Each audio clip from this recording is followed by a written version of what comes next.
Quitar um financiamento de 30 anos em apenas 3, mesmo quando o dinheiro mal dá para o mês, parece uma daquelas histórias inventadas para te vender algo, não é? Impossível, certo? Mas foi exatamente o que a Sandra fez. E o mais chocante não é como ela fez, mas a condição em que ela começou essa jornada. Uma situação que muitos de vocês reconhecerão. Ela não tinha um salário alto, não recebeu uma herança inesperada e nem ganhou na loteria. Guarde essa informação, porque a virada da história dela é de cair o queixo, e vamos detalhar cada passo para você entender como isso é absolutamente possível. A realidade brasileira é cruel com quem busca a casa própria. Um financiamento de R$300 mil, por exemplo, pode facilmente se transformar em mais de R$1 milhão pagos ao longo de 36 anos, a depender da taxa de juros. São 3 décadas de parcelas que consomem uma fatia considerável do orçamento, transformando o sonho em uma prisão financeira. A maioria das pessoas aceita essa sentença.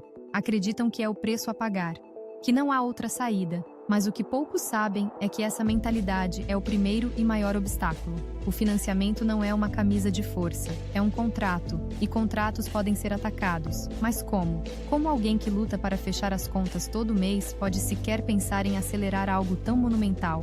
A resposta começa com uma mudança brutal de perspectiva. Sandra, assim como muitos, vivia com a mentalidade do não dá. Não dá para economizar, não dá para guardar, não dá para quitar antes do prazo. Essa mentalidade, cultivada por anos de escassez e falta de educação financeira, é o maior inimigo da sua liberdade. Ela decidiu quebrar esse ciclo. A primeira ação não foi cortar gastos ou procurar bicos, foi reeducar a própria mente. Ela se recusou a aceitar a sentença de 30 anos. Entendeu que cada centavo era um soldado na sua guerra contra os juros. Mas como transformar essa mentalidade em algo concreto quando a renda é mínima e as contas se amontoam? O passo seguinte foi um mergulho radical nas finanças. Esqueça as dicas genéricas de economize no cafezinhos. Sandra fez um raio-x completo da sua vida. Cada assinatura de streaming foi cancelada. Restaurantes, lazer fora de casa, roupas novas, tudo foi para a lista de proibido. Ela passou a cozinhar em casa todas as refeições, a otimizar cada ida ao supermercado, a buscar alternativas gratuitas de lazer. Não foi fácil, houve dias de desespero e tédio, houve a tentação de desistir. Porém, o foco dela era inabalável. Ela não estava apenas economizando, estava construindo um arsenal.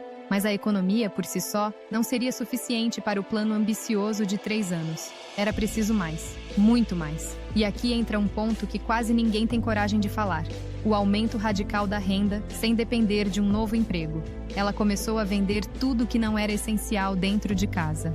Roupas, móveis antigos, eletrônicos que não usava. Todo e qualquer item virava dinheiro. Depois começou a oferecer pequenos serviços para os vizinhos. Cuidar de plantas, passear com cachorros, fazer bolos simples para festas pequenas. Horas extras de trabalho informal que se somavam.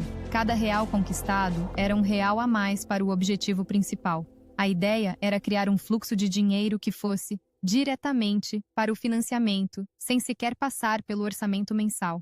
A maioria das pessoas falha aqui, porque ignora um detalhe crucial sobre o próprio financiamento e como o banco lucra em cima delas. O grande vilão de qualquer financiamento de longo prazo são os juros compostos. Nos primeiros anos, a maior parte da sua parcela é composta por juros, e uma fração mínima abate o saldo devedor real. É por isso que parece que a dívida nunca diminui. O segredo da Sandra foi entender que o verdadeiro poder está em amortizar o saldo devedor. Amortizar significa pagar diretamente o valor principal da dívida, e não apenas adiantar parcelas. Quando você amortiza, o banco recalcula os juros sobre um valor menor, e isso reduz drasticamente o tempo e o custo total do financiamento. Ela não apenas pagava a parcela mensal, como, com o dinheiro extra que vinha das economias e dos bicos, ela fazia pagamentos extras para amortizar. O valor de R$150, R$300, R$500 que ela conseguia juntar era imediatamente direcionado para a amortização do saldo devedor. Isso é crucial. Não é adiantar a próxima parcela, mas sim pedir ao banco para abater o principal. Você precisa deixar isso claro para a instituição financeira. Essa estratégia é um míssil nos juros. Mas existe um momento exato para aplicar essa estratégia. E se você errar, o plano desmorona. E é aqui que o open loop do começo se fecha. Lembra da condição em que Sandra começou? Ela era mãe solteira, tinha um emprego com salário mínimo e ainda precisava sustentar 2 filhos pequenos. Não havia luxo, não havia sobra, havia uma luta diária. Ela não tinha a vantagem de já ser rica para quitar rápido. Ela era, na definição popular, pobre. O momento exato para atacar o financiamento é agora. Não importa o quanto você ganha. O ponto que ninguém te conta é que, se você esperar ter mais dinheiro, nunca vai começar. A verdade é que a estratégia de amortização é mais poderosa no início do financiamento, quando os juros são a parte mais gorda da parcela. Ao atacar o principal logo de cara, você destrói a base de cálculo dos juros futuros. Foi isso que Sandra fez. Ela não esperou uma promoção, ela criou a sua própria sorte, forçando a amortização desde o primeiro ano, quando cada real extra tinha o maior impacto. E o que aconteceu depois? Em exatos 3 anos e 2 meses, ela quitou seu financiamento de 360 meses. Deixou de pagar mais de R$700 mil em juros. Conquistou a casa própria e, mais importante, a liberdade. A verdadeira riqueza dela não veio do dinheiro, mas da sua disciplina e da sua decisão radical de não aceitar a realidade imposta. Não é sobre ser rico, é sobre fazer escolhas radicais e informadas. Se essa perspectiva desafiadora e real sobre dinheiro e liberdade financeira te interessa, se inscreve agora para não perder o próximo vídeo que vai te chocar.